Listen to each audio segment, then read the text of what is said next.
Le grand problème, c'est que l'intelligence artificielle va tellement vite qu'elle a déjà consommé quasiment l'intégralité de ce que l'humanité a produit. Typiquement, pour que ChatGPT ou n'importe quelle intelligence artificielle puisse savoir ce qu'est un oiseau, eh bien elle a absorbé des dizaines de millions d'images d'oiseaux pour savoir ce qu'est un oiseau.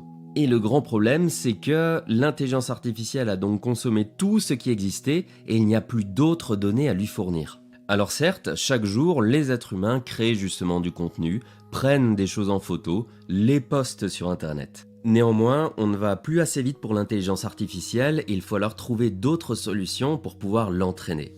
Mais vous vous en doutez, une partie des contenus qui est maintenant généré sur Internet a été généré lui-même par une intelligence artificielle. Ça peut être des photos, des vidéos ou bien du texte. Il suffit que j'aille dans les actualités pour pouvoir me dire « Ok, ces images-là ont l'air réelles, mais celle-ci ici a été générée par IA. » De même aussi pour celle ci-dessous. Donc qu'est-ce qui se passe? Les intelligences artificielles vont se sourcer sur des données qui ont été elles-mêmes produites par des intelligences artificielles. On parle alors là de données synthétiques. Qu'est-ce qui va alors se passer? Tous les modèles d'IA vont générer leur propre style, leurs propres images et elles vont se sourcer entre elles. Ce qui va créer une sorte de consanguinité entre l'IA et ça a un risque énorme parce que ça peut faire en sorte qu'un modèle d'IA vienne s'effondrer.